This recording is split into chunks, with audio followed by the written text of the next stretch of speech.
Well, I tell you, this is kind of exciting. Our old friend Billy Bob Thornton. I remember Billy Bob coming in here during the Sling Blade era. Oh, wow. Such a fine, fine actor. Martin Freeman, we know him and admire from The Hobbit. And Martin, you'll appreciate this. Your Hot Fuzz co-star, Nick Frost, is here with us live in studio later this morning. Any secret messages you want to pass on? He is. Can we send a message from you to him? Yeah, no, just that I love him and I've always loved him. Fair enough. Very good. Billy Bob, nice to talk to you both. Here's the thing. This Fargo movie, of course, the Oscar for Best Picture, and the advanced reviews for this TV interpretation are absolutely fantastic. We know the affection that people have for the movie, and I know they've tried this as a series 2 or 3 times before. Billy Bob, what makes this one work? Well, it's really the writing. It always comes down to that. And Noah Hawley wrote an amazing series. He wrote an incredible pilot, which I think is what drew both of us to it. I mean, mainly, it was just that incredible writing. So in other words, if it hadn't even been based on Fargo, this pilot was so good that you didn't really need that pedigree to sign on. You know, I mean, if it had been something else, it was that good. We're going to take a look at a clip because I tell you what I've seen I really, really like, and talk more about the show in just a second. I think Martin plays a guy who's kind of straight-laced and good, and Billy Bob is a little naughty. Watch this. Your problem is you spent your whole life thinking there are rules. There aren't. We used to be gorillas. All we had is what we could take and defend.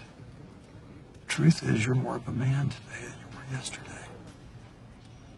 How do you figure? It's a red tide, Lester, this life of ours. Billy Bob, how do you channel these bad guys?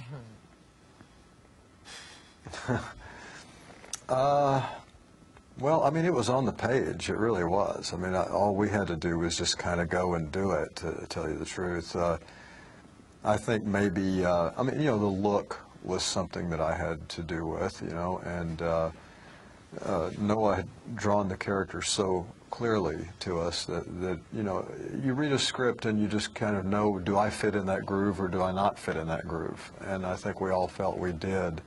And, you know, being familiar with that kind of tone, which was the important thing for us with the whole Coen Brothers aspect of it, if you know that tone, you just go and play it straight. In other words, this is not something that you try to go for necessarily. You just fit into it. You just do it naturally, you know. And the humor in it is not comedy. It's just humor, you know, just everyday humor. So it was actually quite comfortable to inhabit these characters. I think I could speak for the whole cast. It was really comfortable. Martin, big movie career, the Hobbit films, Billy Bob, obviously an established movie star. There used to be this demarcation that movie stars didn't do television. Was there any hesitation about, you know, gee, this is a TV series? Well, not for me. I mean, you know, I think, as you say, Billy is a screen legend of many decades standing. I mean, you came through in the 40s, yeah. Yeah, in the 40s. And so that, you know, Billy is, you know, certainly a film person, I guess. But I've made loads of TV in the last 10 years. You know what I mean? So there's no snobbery in my mind at all about film and television or, you know, radio or theatre or anything. I just want to go where good writing is and go where good actors are and good directors, hopefully. So no, there's not that line in my head, or I think in anyone's head anymore, you know, because that's been proven to be nonsense now, you know. I mean, if you're just holding out for the idea that films are the artistic holy grail, it's just not true anymore, you know. I think some of the best writing is clearly on television and has been for, you know, a good 10 years. I tell you what, yeah, actually, it's changed greatly. I mean, you know, television is where the bulk of really good writing and good work is going on, you know, because the commercial movies tend to be event movies, and the independent films, they'll only give you a couple of $1 million to make them anymore, you know, and sometimes you can't fulfill what the script was even, you know, and some sneak through, but there's a section of the movie making world that's sort of gone, and television has taken that over, and people's homes have become another theater. And particularly for baby boomers, or really anybody over 40, I mean, those are not the people who are going to the theater, they're watching television.